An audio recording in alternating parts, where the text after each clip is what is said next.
A late summer weekend in the small coastal town of Ridgemont always carried a certain quiet charm, warm air drifting in from the ocean, the scent of pine rising from the cliffs, the hum of tourists fading as the locals reclaimed their evenings. For four friends in their early 20s, it was supposed to be a simple night drive, the kind they'd taken countless times before. Evan Morales, steady and thoughtful, had volunteered to drive. Riley Chen, the one who always packed snacks. Brooke Hargrove, who documented every moment on her phone. And Mason Tate, the loudest laugh in every group photo. They had grown up together, bonded by years of shared summers and the restless need to see what lay beyond the next bend of their rugged northern coastline. The decision to take the cliffside route wasn't unusual.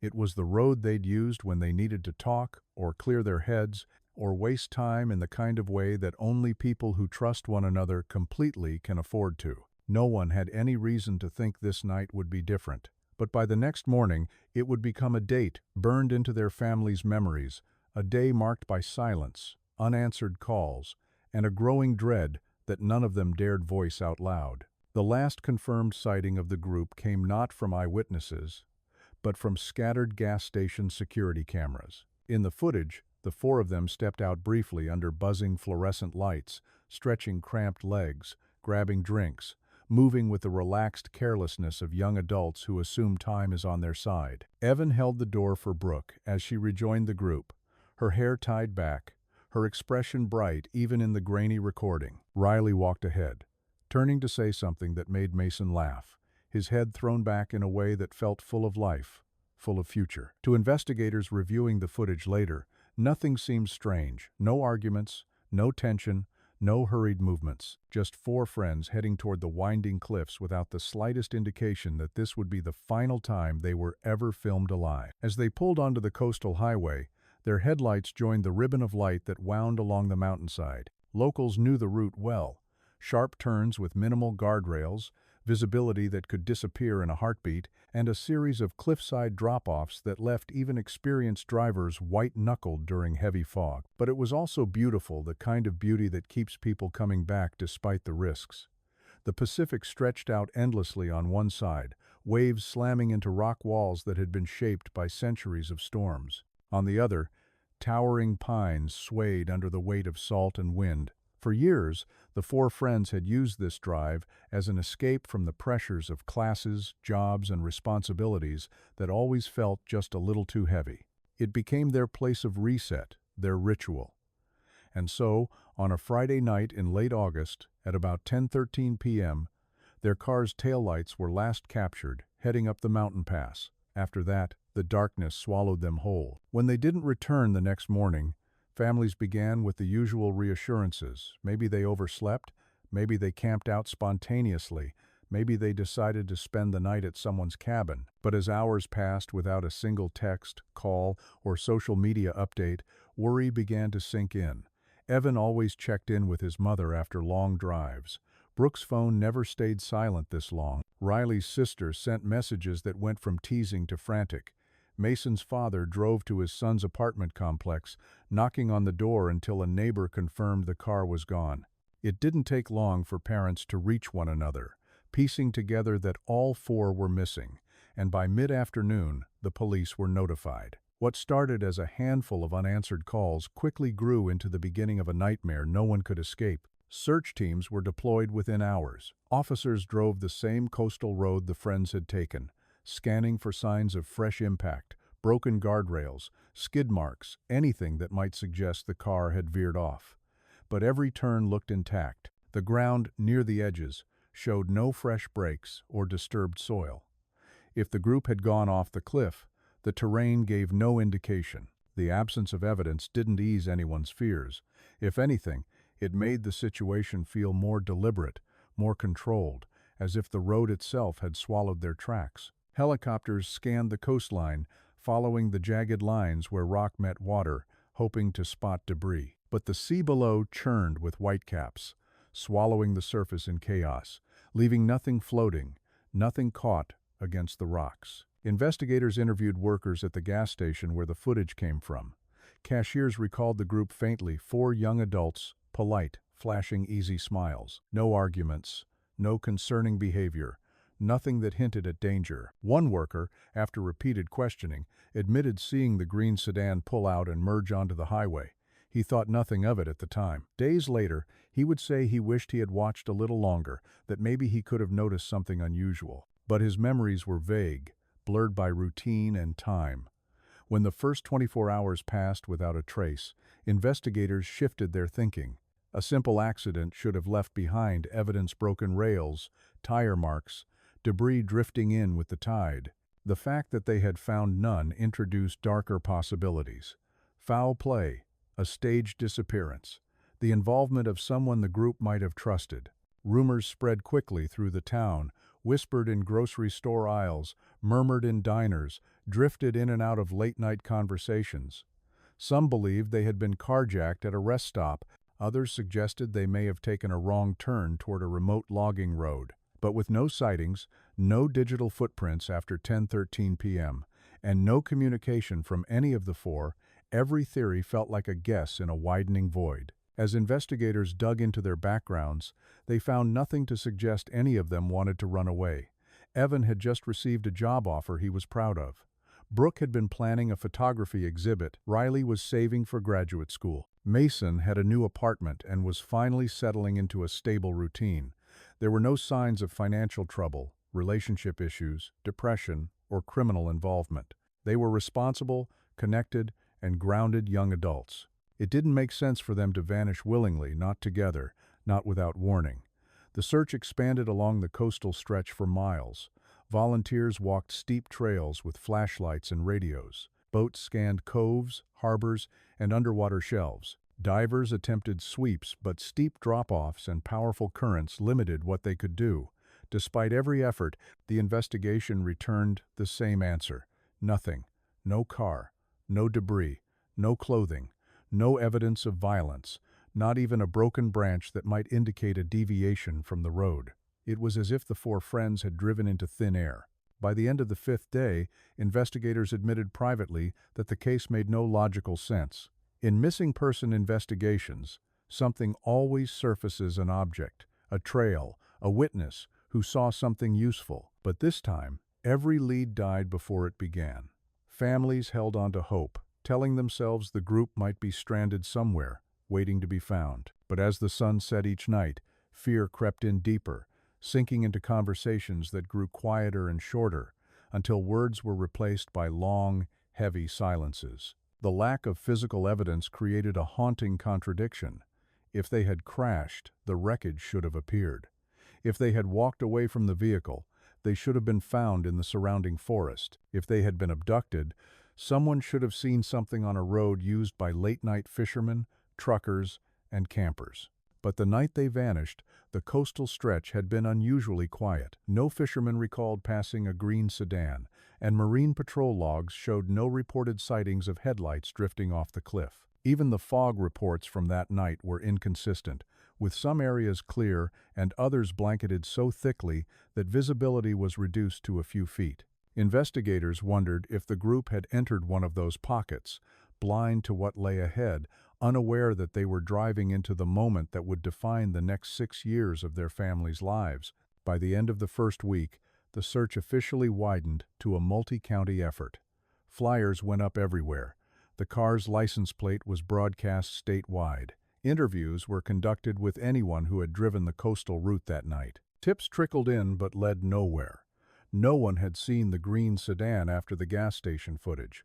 No one had seen four friends matching their descriptions. It wasn't just that the case had gone cold, it had frozen instantly, as if the truth had been cut off the moment they left the gas station. As hope and fear continued pulling the families apart in different ways, investigators found themselves returning to the same unresolved question: how does a car full of 4 young adults disappear without a trace on a road that has nowhere to hide? The mystery felt both sudden and eerily meticulous, as though something had intervened in the exact moment between safety and disaster, leaving behind nothing but open water, unbroken guardrails, and the uncomfortable realization that the coastline sometimes holds its secrets too well. And as the first week closed, families gathered at the overlook, staring into the dark waves below, unaware that what really happened to their children was still waiting to be discovered, buried somewhere far deeper than anyone could see yet. The coastline changed the moment search teams arrived, as if the land itself had already decided what it wanted to reveal and what it planned to keep buried. The fog met them before anything else, rolling in from the water like a moving wall, thinning for seconds before swallowing everything again. Rescuers stood at the overlook where the four friends were expected to pass, unable to see more than a few steps ahead. What should have been a clear stretch of autumn air felt like a shifting maze, the kind that rearranged itself each time someone blinked. Volunteers, deputies, and local search and rescue crews started their sweep anyway, pushing down narrow dirt paths that clung to the edge of the cliffs. Each one of them hoped they would find something simple: tire tracks, broken brush, a piece of plastic, anything that would suggest an accidental slide instead of a disappearance. The first hours gave them nothing. Wind pressed against the cliffs hard enough that experienced climbers refused to descend without securing double lines. Tide pools below churned with unpredictable surges, swallowing and spitting seaweed, driftwood, and jagged stones, but no human debris. When the fog briefly lifted, the search teams could see just how unforgiving the terrain really was. Sharp drop-offs, unstable ledges, and hidden crevices created hundreds of places where a vehicle could fall and remain unseen. The ocean struck the rocks with a force that could erase entire objects in minutes. Even so, investigators expected at least some trace of the missing car. A mirror, a fragment of glass, an oil sheen on the water, but before long, they realized their search area wasn't just dangerous, it behaved like a place designed to erase evidence altogether. Conflicting witness statements made the search even harder to anchor. Residents who lived near the cliffs offered accounts that didn't line up with one another. One couple claimed they saw headlights drifting along the ridge road around midnight, moving unusually slow as if the driver was unsure of the route. Another man insisted he sat on his porch until past 1 in the morning and never saw a single vehicle pass. A cyclist who rode the trail earlier that evening swore he saw the group's distinctive SUV heading toward the overlook, but he couldn't remember whether it was before sunset or after nightfall. Each story pulled investigators in a slightly different direction, expanding the grid they needed to cover while shrinking the probability of finding a consistent timeline. Then came the fisherman's account, one that briefly reignited hope. He told deputies he heard a metallic crash sometime after midnight, a sound out of place in the steady rhythm of waves breaking against the rocks. He thought it could have been a vehicle hitting the guardrail or sliding against stone. His description felt credible. He'd spent decades listening to the ocean and knew its shifts better than most. Patrol boats were sent out immediately, cutting through the dark water with spotlights that traced long arcs across the surf. Nothing appeared beneath the beams. No overturned car resting just below the surface. No fresh debris floating near the cliffs, only the repeating crash of waves against boulders, a pattern so constant it was impossible to tell if the fisherman had heard something real, or if the ocean itself had played a trick on him. Days passed, and the search grew larger. Helicopters circled the coastline whenever the fog thinned enough for pilots to risk it. They scanned jagged inlets, hidden coves, and cliff pockets deep enough to swallow vehicles whole. On the ground, teams in fluorescent jackets marked off expanded areas with flags and rope, hiking through thorny brush that scraped at their legs and snagged on equipment. Dog handlers arrived, though handlers admitted the salty air often overwhelmed scent trails before they could form. Air patrol units tried thermal imaging, hoping the heat signature of metal might reveal the SUV in a place eyeballs couldn't see. But every sweep ended the same way, with silence, exhaustion, and unanswered questions. By the end of the first week, families gathered near the search base, watching the tides roll in and retreat as if the ocean might suddenly give something back. Parents clung to each other, whispering fragments of hope that sounded thinner each day. Investigators spoke to them gently, explaining every lead and every dead end, though the updates started sounding repetitive. Brooke's mother brought a jacket that belonged to her daughter, holding it tightly whenever the fog thickened, as if scent alone could call her home. Mason's older brother walked the trails himself, refusing to leave as long as there was ground he hadn't covered. Riley's father stared out at the water for hours at a time, unmoving, as if trying to memorize the tide patterns. and Evan's sister asked the same question every morning. If the ocean had taken them, then where were the signs? The longer the search continued, the more unsettling the silence became. In most coastal disappearances, debris washes ashore quickly: shoes, backpacks, pieces of the vehicle, even papers that drift back with the tide. But this coastline behaved differently. Not a single item linked to the four friends appeared. No phone case, no wallet, no clothing. Nothing that should have surfaced in even the most unforgiving conditions. Search coordinators found the absence disturbing. It didn't match any typical accident scenario. Something felt off, as if the area was too clean, too empty. The media arrived during the second week, turning the Overlook Road and nearby pull-offs into temporary reporting sites. Cameras captured the dense fog, the tired faces of volunteers, and the restless ocean that never seemed to calm. Reporters interviewed locals, each delivering different versions of the same uncertainty. Online speculation exploded. Some believed the group intentionally drove off into the water to stage a disappearance. Others suggested one of the friends might have orchestrated something more sinister. A few theorized the SUV was taken inland and hidden. None of these ideas held weight with investigators, but in the absence of evidence, rumors spread faster than facts. When sonar teams were brought in, expectations rose briefly. If the car had sunk into a deeper trench or gotten trapped between submerged rock formations, sonar should have detected the metallic structure. Boats moved in a tight grid pattern, sending pulses into the water and analyzing the returning signals. Hours turned into full days. Every suspicious blip on the monitor was rechecked, inspected, and rescanned.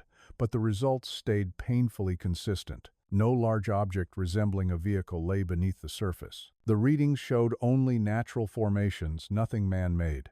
By the fourth week, search efforts began shifting from rescue to recovery, then from recovery to something far more uncertain. Natural explanations seemed less convincing. Accidents almost always left a trail.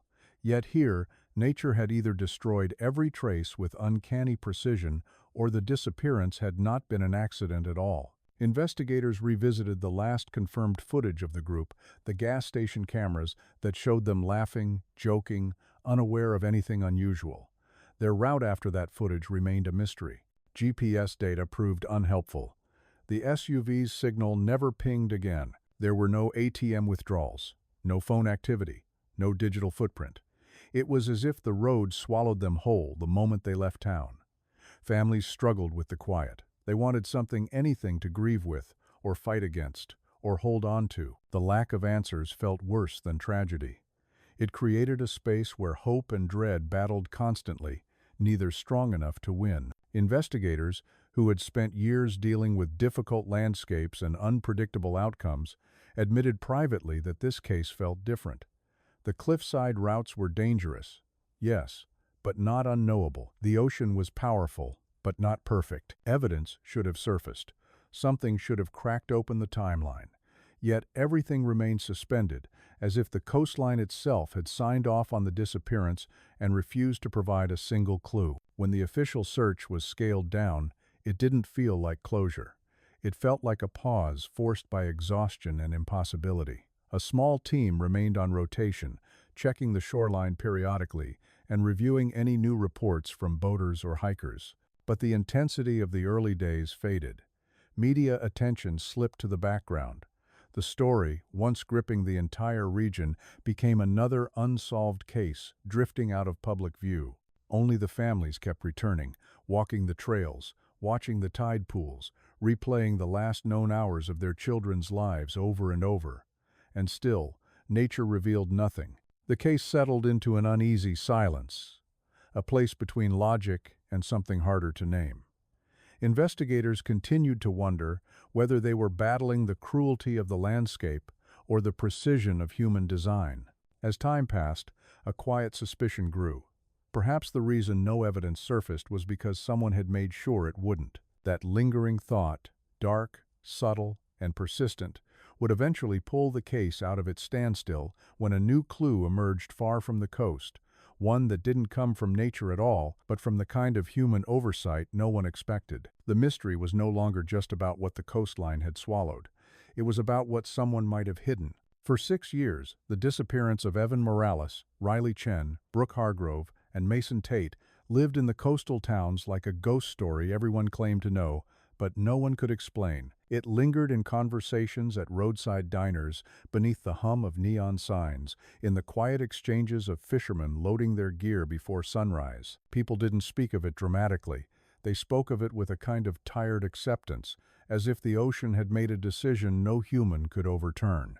Time didn't erase the details, it only softened the edges. What remained was an ache carried by 4 families who never learned how to grieve without proof of death, who kept their porch lights on out of habit rather than hope, and who visited the same stretch of coastline every year on the anniversary, standing in silence as wind pushed against their jackets and candles flickered helplessly against the salt-heavy air. The case had started with urgency, with helicopters circling the cliffs and sonar boats dragging the waters, with reporters gathering near the overlook as though waiting for a revelation. But urgency fades when the ocean gives nothing back. Weeks passed, then months. Then the first year closed itself like a door no one wanted to open again. That annual ritual became something different, families gathering not to ignite hope, but to keep themselves from forgetting the sound of the kids' laughter, their plans, the ordinary details that grief tries to strip away. Each year at the vigil, they tied new ribbons on the overlook railing.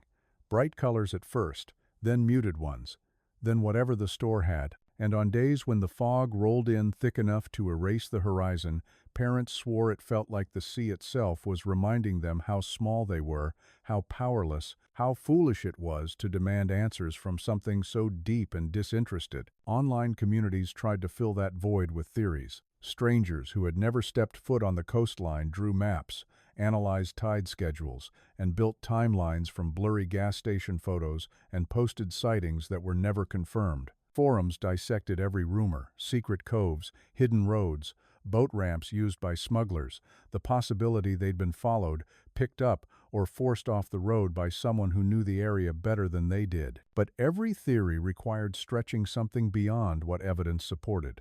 And without evidence, the theories collapsed one by one. Digital trails degraded. Phone records grew harder to retrieve. Online posts from the time disappeared into dead links. The longer the case remained unsolved, the more people treated it as a story rather than an event, something tragic but distant, disconnected from the ordinary families who woke up every day in the same bedrooms their kids once lived in. Inside the sheriff's department, 3 different lead detectives came and went.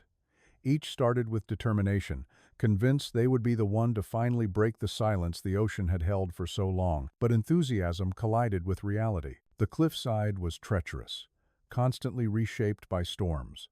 Past data was incomplete, and every time investigators returned to the area, they found erosion had altered the terrain yet again. The ocean didn't preserve evidence, it consumed it. Boxes of files were pushed further back into storage with each passing year.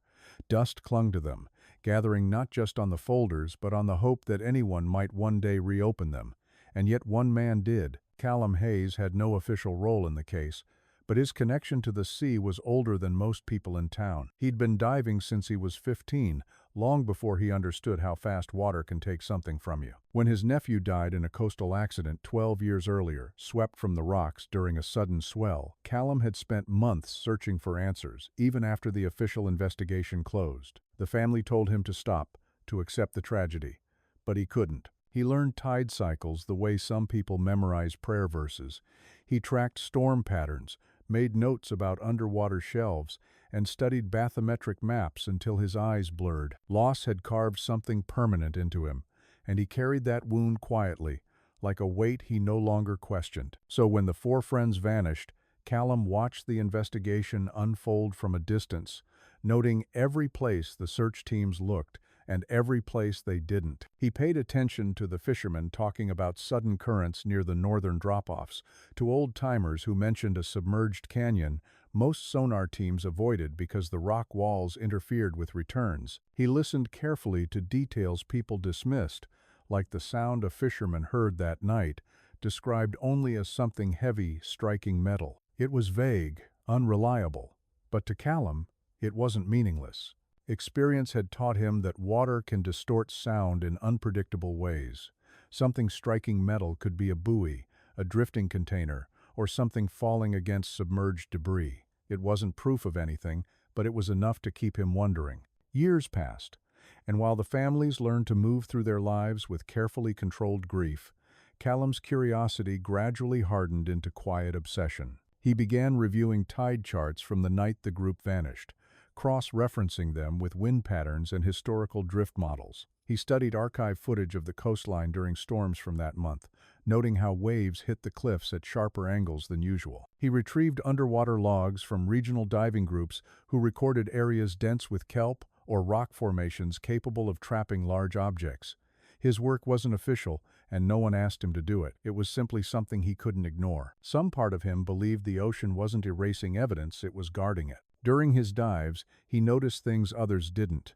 How storm surges carved out new pockets along the rock wall, how currents shifted debris into trenches, how kelp forests created natural nets capable of capturing anything that drifted into them. Most divers avoided the deeper northern sections because visibility dropped to almost nothing, and the descent required weaving through tight stone passages that could easily trap air hoses. But Callum wasn't reckless, he was patient. He studied those waters for years, waiting, watching, learning the rhythms as if they were living things. And slowly, a theory formed in his mind. He believed the car hadn't gone off any of the obvious drop-offs. He believed it was pulled by an undercurrent toward a deeper trench no one had mapped properly in decades, an area where sonar readings bounced back strangely, almost as if something down there swallowed sound. Every diver who heard that theory called it impossible. Every search leader dismissed it, but Callum didn't argue with them. He just kept diving. Meanwhile, the families tried to adapt to lives split between memory and resignation.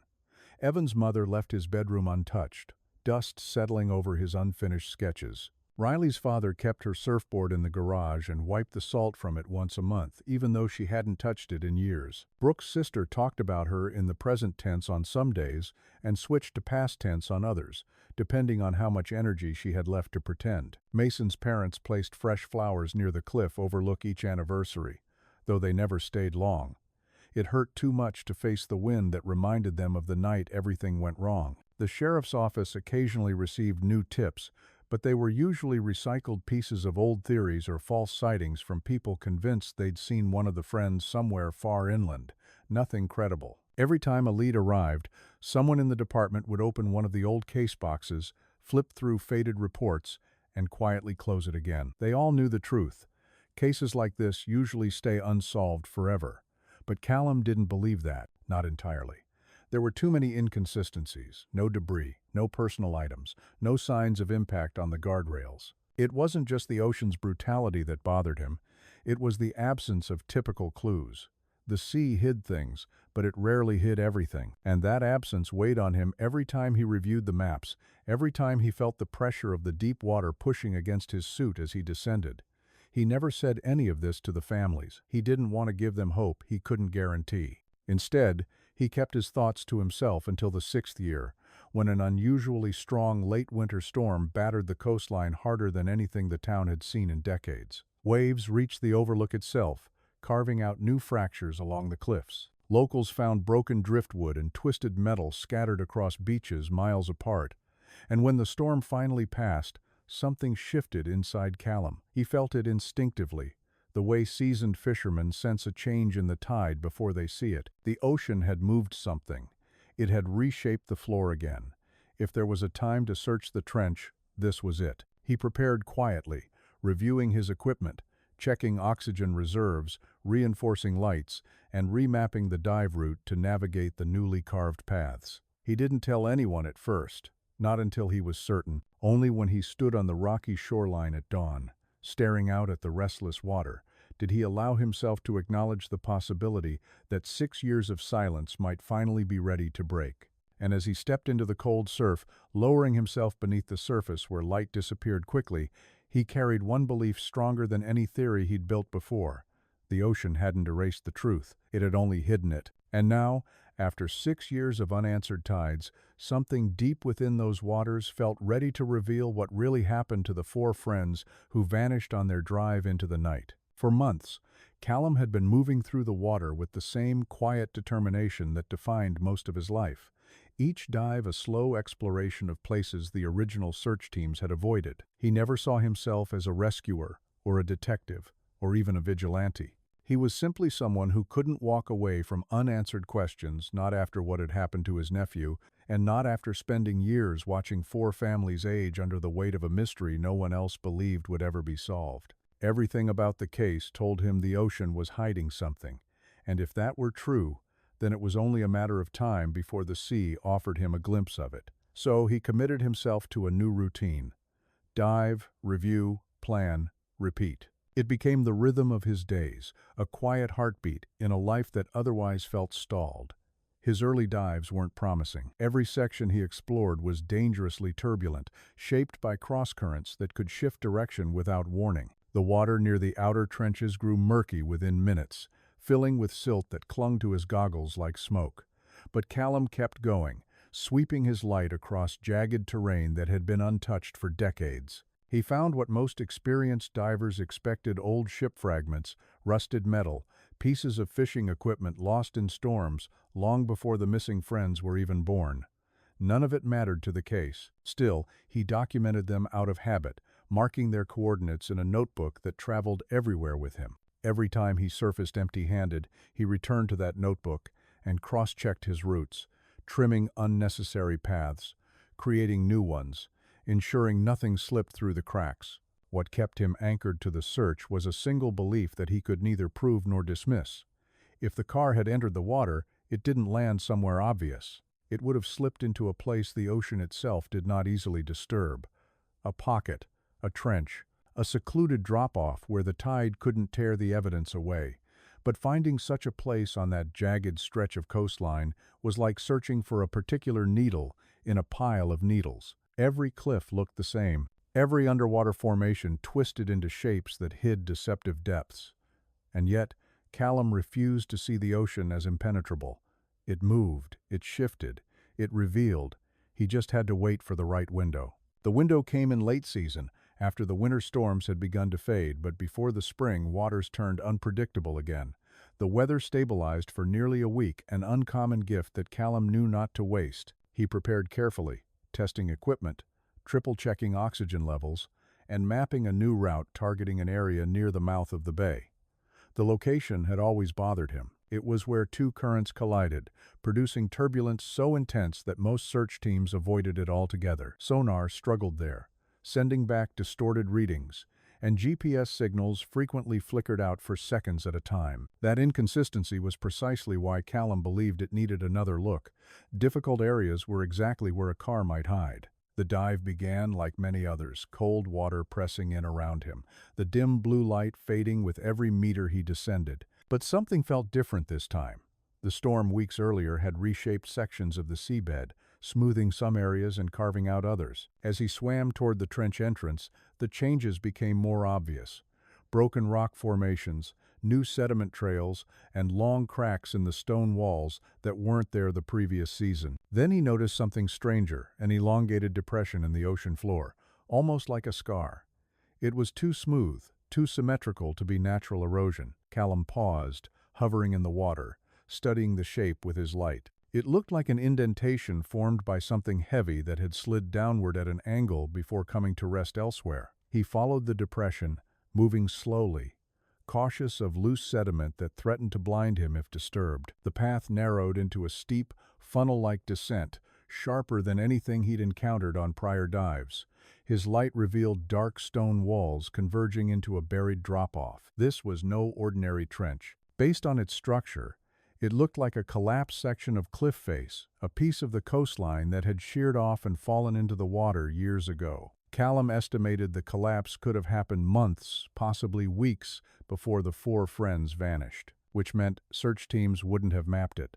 To them, this pit didn't exist. A shiver crept through him, not from cold, but from realization.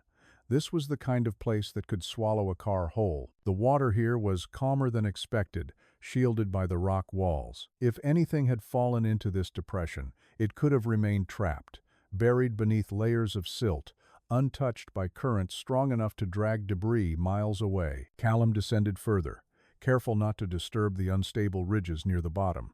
His eyes scanned the seabed for any shape, any unnatural silhouette, any glint of something that didn't belong. At first, all he saw was stone and sediment, nothing out of place. He swept his light left, then right. Still nothing. A part of him prepared for disappointment, another dive with nothing more than evidence of old storms. But just as he reached the lowest point, his light caught something small and reflective wedged beneath a rock slab. He froze.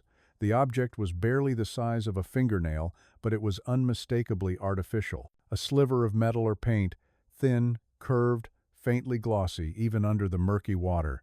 Callum moved closer, gently brushing aside the silt with the tips of his gloves. The fragment loosened from the rock. As he turned it toward the beam of his light, a deep forest green shimmered through the water. His lungs tightened. For a second, he forgot about the regulator in his mouth, forgot he was 30 meters beneath the surface. That color, he knew it instantly. Brooke Hargrove's car, the one she'd proudly bought second-hand a year before she disappeared, had been painted in a rare forest green shade that only a few models carried that year. It was unique enough that investigators had circulated it prominently during the search, hoping someone had seen it. For 6 years, no one had. But now, here it was. Or at least a piece of it. Callum steadied himself, forcing down the surge of adrenaline. Excitement has no place underwater. It clouds judgment, accelerates breathing, and invites mistakes in a place where mistakes can be fatal. He inspected the fragment more carefully. The edges weren't worn enough to be from an old ship or long-submerged wreck. This was modern paint, layered, clean, and unmistakably automotive. And it was trapped beneath a slab of rock that had clearly been part of the cliff collapse. That meant the paint had been caught here when the rock fell, or had been brought here by something that came after. Either possibility pointed to the same conclusion. Something significant was buried in this trench. He scanned the surrounding area again, this time with a mind sharpened by the fragment in his hand. He looked for more pieces, shapes, resembling metal, glass, plastic, anything caught in the folds of the seabed. And although he didn't find the car itself, he found something nearly as important. The trench was deep enough, wide enough, and structurally isolated enough to hide it completely. If the vehicle had fallen into this pocket 6 years ago, then layers of sediment, storm debris, and shifting rock could have buried it so thoroughly that traditional sonar would never detect it. Search teams had assumed the ocean would reveal something within the first few weeks, a floating seat cushion, a fragment of bumper, shattered headlights, but they had searched the wrong places. The coastline had changed, opened new paths, and created hiding places no one thought to investigate. Callum checked his oxygen levels, knowing he didn't have much time left. The depression needed full exploration, but not today. Not without backup tanks, not without markers, and not without documenting this first breakthrough properly. He pulled out his underwater camera, capturing the fragment, the rock formations, the depth gauge, and the layout of the collapse site. He placed a small, weighted marker near the depression's edge to ensure he could find it again, even if currents shifted sediment overnight. Everything he did was careful, precise, methodical. Years of searching had taught him that discoveries mean nothing unless you can find your way back to them. When he finally ascended, breaking the surface of the water, he felt his breath shake inside his chest, not from exertion but from the sheer gravity of what he'd found. The world around him looked unchanged. The cliffs loomed overhead, the water swayed beneath him. Gray clouds hung low above the coastline, but something fundamental had shifted. For the first time in 6 years, he held a physical connection to the missing friends. A fragment of Brooke's car had survived, and it had been hidden in a place no one even knew existed when the search began. He climbed onto the rocks, removed his gear, and sat there for a long moment, letting the cold wind dry the salt on his face. He felt shaken not with fear, but with a sense of nearing the truth, in a case the world had long since abandoned. He knew he couldn't tell the families yet. Not until he confirmed what lay beneath the surface, not until he found more, but the discovery was undeniable, and the coordinates were now etched into his mind. The mystery of the 4 missing friends had felt frozen for years, locked behind silence, rumor, and the unforgiving depth of the ocean. Now, for the first time, something had cracked, and beneath that collapsed cliff face, Callum was certain the rest of the truth was waiting. For weeks after discovering the fleck of automotive paint buried beneath the stone, Callum Hayes can't quiet the sense that something is finally shifting. It isn't triumph, nothing in this case feels like victory, but a grim, tightening certainty that the ocean has been holding more than anyone wanted to believe. He shares the coordinates with the local authorities, expecting the same polite dismissal he's received before, yet this time they pause. They study the tide patterns he charted, the notes he kept, the sonar screenshots he captured from previous dives. The spot he found sits in a blind pocket of the bay, wedged between submerged debris and unpredictable currents, an area earlier search teams flagged as a no-go due to risk, not because the terrain had been fully mapped. It's enough to reopen the case file, at least temporarily, and authorize a sanctioned dive before winter storms make the bay completely inaccessible. Even then, planning the expedition becomes a race against weather that grows more hostile by the day. Cold fronts descend without warning, and the sea churns in long, angry swells that twist the kelp into spiraling ropes. The dive team, a mixture of local responders and marine recovery specialists, sets a narrow window to attempt the search. They prepare for the possibility that the ocean will force them to turn back before they find anything at all. Callum, despite years of imagining what might lie beneath, now feels an unease he can't shake. Part of him wonders whether the families who have endured 6 silent years of absence are ready for what he suspects. He isn't sure he's ready either. When the morning of the dive arrives, the water is unusually calm for storm season. Not gentle, but steady enough to work with. The team runs sonar sweeps along the cliff base, tracing the contours of the underwater formation Callum identified. What had once looked like a simple depression on charts now appears as a sharply angled cavity, like a hidden throat carved into the rock, its entrance partly masked by fallen boulders and thick curtains of kelp. The sonar returns a shape deeper within, not large enough to be a vessel, not naturally symmetrical enough to be stone. The readings spike just long enough to confirm a man-made object before fading into interference. There's no celebration, no burst of excitement on the boat. Just a quiet shift in posture from every diver preparing to descend. If the object is what they think it is, the story of the 4 missing friends is about to change forever. Callum goes down with the team. It's not officially required, but no one suggests he stay behind. He knows the geography of this underwater ravine better than anyone. He's mapped it in sleepless nights and cold, breath-fogged mornings. He carries a marker line, the same one he used during his unofficial searches, now serving as the team's guide into the darker sections of the cavity. As they descend, the water grows colder, swallowing what little sunlight manages to pierce the surface. The kelp brushes against their suits like slow, deliberate hands, and the deeper they go, the more the world narrows to the faint glow of their dive lights and the steady pulse of their breath. When they reach the outer wall of the cavity, the entrance looks far smaller than sonar implied. A jagged seam between stone and sediment, barely enough space for a diver to slip through. Years of shifting currents have layered debris across the opening, creating a natural curtain that would have masked any signs of what lay inside. Search teams during the initial investigation, dealing with dangerous tides and limited technology, would have passed right over it. Callum enters first. The cavity swallows him. For several seconds, the narrow walls press close on both sides, forcing him to inch forward with slow, precise movements. Then, just as abruptly, the space widens, and he feels the floor drop beneath him into the larger chamber. His light catches the glint of metal. At first, it looks like a cluster of bent rails or fractured piping, but as he draws closer, the outline becomes unmistakable. A car, not a suggestion of one, not mangled pieces scattered across the floor. The nearly intact frame of a sedan, crumpled but whole, resting as though the ocean set it gently into place and then left it untouched. For a long moment, no one moves. The rest of the dive team joins him in the chamber, their lights sweeping over the collapsed roofline and the crushed front end buried under stones. The vehicle has been compressed by the force of the fall, but enough remains visible to identify it. The deep green paint, faded slightly by cold water but still distinct, the shape of the headlights, the curve of the door.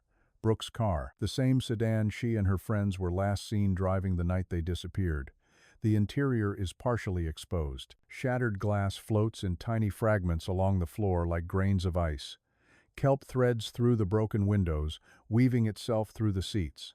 But some things have hardly moved in the 6 years since the fall. On the passenger side floor, the glint of a silver ring catches the light Evans college ring, still threaded on a chain exactly as he used to wear it. On the back seat, half tucked under debris, lies a faded canvas bag with Riley's initials stitched into the fabric. And hanging from the front mirror, tangled in the remains of the visor, is Brooke's keychain, a small wooden lighthouse she bought during a class trip years before, now softened by the water but unmistakable. None of these items hit the divers as hard as what they find next. Inside the vehicle, seated where they once rode, are 4 sets of skeletal remains, still positioned upright, still arranged in a way that suggests there was no time to react, no chance to escape. The bodies had not drifted or scattered. The cold temperature and the protected cavity kept everything preserved in a quiet, haunting tableau of the final seconds of their lives. The divers don't speak. They can't. But the silence fills with an unspoken understanding that the mystery which consumed so many lives, which hovered like a permanent shadow over the coastal towns, has finally begun to unravel, not because of a crime or a hidden plot or an intentional cover-up, but because of something far more indifferent: nature. When the team begins documenting the scene, the evidence reveals a devastating sequence of events. The cliffside above the cavity, previously thought stable, had been undermined by years of erosion. Rainwater seeped through unseen cracks. Storms carved deeper channels into the rock. The road built along the edge had never been reinforced to withstand geological changes that occurred beneath the surface. The collapse that formed the underwater pocket, what Callum had suspected months earlier, had not finished shifting by the time the 4 friends drove over it. The marks on the vehicle and the angle of its final position tell a clear story. The car didn't slide gradually toward the edge. It didn't crash or veer or lose control. It dropped. A vertical plunge created by a sudden failure in the structure of the cliff. One moment the road was beneath them, the next it was gone, swallowed by collapsing rock and eroding sediment. A fall of several dozen feet, exacerbated by boulders that continued to shift downward, sealed the vehicle inside the cavity almost immediately. The ocean swallowed the opening seconds later, leaving no surface debris, no oil sheen, no tire tracks, nothing for search teams to follow. The sea hadn't hidden the evidence out of malice. It simply covered the truth as it always does, quietly, efficiently, without witness. As the divers finish the initial sweep, Callum lingers, unable to pull himself away. He stares at the car, at the remnants of lives that should have gone on, and feels something he can't quite define. It isn't closure. Closure implies peace, and there is nothing peaceful about what he's seeing. It's more like a release, a loosening of a burden he's carried for years, born not only from this case but from the loss of his own nephew, whose accident had sent him back into the water, over and over, searching for answers he never found. He knows the families will break when they hear what was discovered, but he also knows that 6 years of silence will finally end. When the team begins their ascent, none of them look back. The chamber remains still behind them, as though waiting for the next tide to shift and erase the signs of their visit. At the surface, clouds gather on the horizon, signaling the arrival of a storm front they narrowly avoided. If they had delayed even one more day, the dive would have been impossible. The sea would have reclaimed its secret for another year, maybe longer. Callum stands quietly on the deck, gripping the railing as the first drops of cold rain hit the water. For the first time since the disappearance, he isn't thinking about theories or tide charts or the weight of unanswered questions. He's thinking of the families, of the phone calls the authorities will have to make, of the faces that will change forever when the truth is finally spoken aloud. But beneath the relief of discovery is another feeling, darker and harder to place. A sense that the story of what happened that night still isn't complete. Because as thorough as the dive was, one detail unnerves him: the drag marks in the sediment near the vehicle, as though something shifted after the car fell, something large enough to leave a trail across the floor of the chamber before disappearing into deeper, uncharted darkness. And Callum can't tell whether those marks were made by the rocks settling after impact or by something the team hasn't found yet. News of the recovered vehicle moves through the coastal towns with a strange, heavy stillness, as if people can sense that the final chapter of a 6-year mystery is finally ready to be written. The authorities secure the site for extraction, and for the first time since the disappearance, the case draws the attention of forensic reconstruction experts from outside the region. They arrive with equipment capable of mapping fractures in metal, measuring micro-scratches on collapsed rock, and reading the story left behind by a single catastrophic event. Families gather quietly on the sidelines of the investigation, watching the specialists move through their work with surgical precision. They've imagined every possible explanation over the years: foul play, a misjudged turn, a voluntary escape, an accident elsewhere, but no one anticipated that the truth would root itself in geology rather than intention. The recovery takes several days. Storms hammer the coast relentlessly, forcing the team to pause between surges of roaring waves. When the sedan is finally lifted from the underwater cavity, it emerges in a state that is both horrifying and strangely peaceful. Compressed metal hugs the passenger frame. Stones that once sealed the pocket still cling to the roof like relics. And beneath the layer of silt, investigators find clearer indications of what happened the night the four friends vanished. The fall had been vertical, no signs of a slide, no indication of panic or attempt to correct the car's course. The undercarriage bears the violent imprint of a straight drop, jagged fractures in the metal, marking where the cliff had torn free beneath the wheels. Forensic reconstruction confirms it with chilling finality.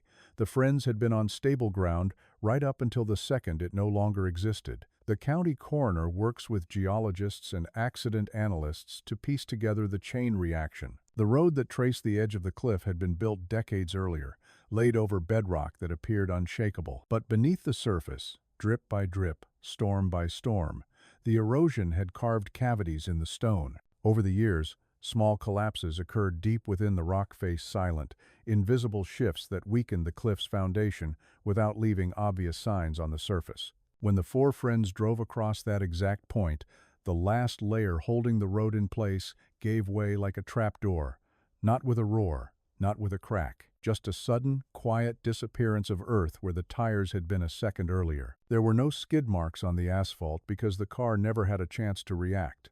The plunge happened in complete darkness, too fast and too vertical for anyone to comprehend. The ocean swallowed them instantly, and the collapsed stones sealed the cavity before floating debris could escape. It explains why search teams found nothing on the surface, why divers months later could not locate even a single piece of scrap metal. The truth had been buried by the land itself.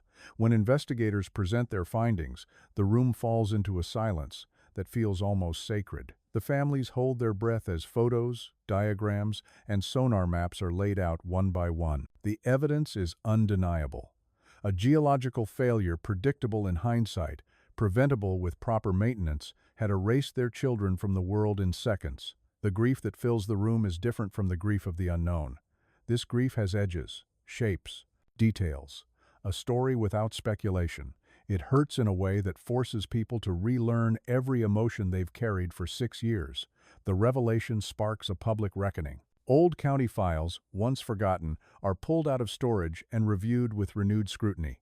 It doesn't take long before a pattern emerges. Reports of erosion along that stretch of road had been filed years prior. Surveyors had documented subtle shifts, cracking patterns, and abnormal water flow near the cliff edge. Recommendations were made for reinforcement or temporary closure. But the warnings never reached the public. Budget constraints, shifting priorities, and bureaucratic hesitation allowed the problem to linger. Each delayed decision brought the cliff closer to failure until the land finally chose its moment. The families, armed now with answers rather than theories, file lawsuits that climb through the court system with force. They aren't driven by anger alone, but by the need for acknowledgement that the loss of their children wasn't fate, wasn't random, wasn't an unsolvable mystery. It was a preventable tragedy hidden under layers of neglect. Officials responsible for oversight face inquiries, and for the first time in decades, the county reevaluates every mile of roadway near the sea. Reinforcements begin, warning signs go up, and the oversight department, long understaffed and overlooked, finally receives the urgency it should have had before 4 lives were taken. Through it all, Callum Hayes becomes an unexpected name in the paperwork of the investigation. He never wanted recognition, never sought anything other than clarity. But his persistence is undeniable. The lead investigator tells reporters that if Callum hadn't insisted on mapping the bay himself, the cavity might not have been discovered for another decade, if ever. People in the town start speaking of him the way older generations once spoke of lighthouse keepers or coastal rescuers, someone who refused to let the ocean decide which stories would remain untold. For Callum, the acknowledgement feels hollow. His nephew's memory still weighs on him, and every discovery he makes for someone else echoes the answers he was never able to find for his own family. But when the grieving parents thank him directly, when they tell him that knowing the truth will let them sleep for the first time in years, he allows himself a moment of quiet acceptance. The recovery site is cleared, the reports filed, and the remains of the four friends are finally released to their families. Each chooses a different way to say goodbye. Some hold public memorials, others grieve privately. One family keeps the service small, as if still protecting their child from the public eye, even in death. But all of them return to the overlook at least once after the truth is announced, drawn to the place where hope and heartbreak collided for 6 long years. On a cold afternoon near the end of storm season, the families gather together at the cliff road. There is no ceremony planned, no speeches prepared. They simply stand side by side, looking out at the same waves that once felt like the enemy. The ocean hasn't changed. It still surges with the same restless energy, still crashes against the stone with the same blunt force. But to them, it looks different now. Not malicious, not hiding anything, just a part of the landscape that held their children after the earth gave way beneath them. A place that kept the story sealed until someone persistent enough, someone stubborn enough, refused to stop looking. Callum remains a short distance back, giving the families their space. He studies the road with a level of scrutiny even now, noting the fresh marks where engineers have reinforced the edge, the new barriers, the widened shoulder. The cliff is safer now, but the knowledge offers him less comfort than he expected. Because the truth they uncovered, however devastating, is still incomplete in the places where geology meets human oversight. It reminds him that tragedies aren't always shaped by a single moment. They are shaped by years, by choices ignored, by warnings unheeded, by all the small things no one notices until they collapse beneath someone who trusted the ground to hold. As the sun lowers behind the storm clouds, the families place flowers near the overlook. Simple arrangements, heavy with meaning. Some tuck handwritten notes between the stones. Others run their fingers over the new guardrail, imagining where their children's car once passed in the dark. The waves continue their relentless rhythm below, but now the sound feels more like a reminder than a threat. A reminder that the truth had always been there, buried, sealed, and waiting for someone willing to dig deep enough. Eventually, as the wind grows colder, the families begin to leave. One mother lingers. She watches the horizon as if expecting a sign, some reassurance that her child's final moments weren't spent in fear.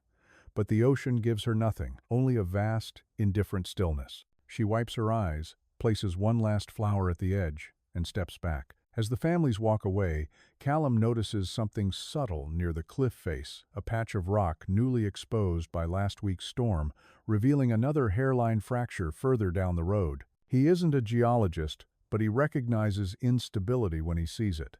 The county engineers will catch it eventually. They have to. But for now, the mark sits there quietly, a whisper of the same danger that went unnoticed before the tragedy. And in that moment, as the sky darkens and the waves carry the last light of the day, Callum realizes that the truth they found beneath the ocean doesn't mark the end of the story.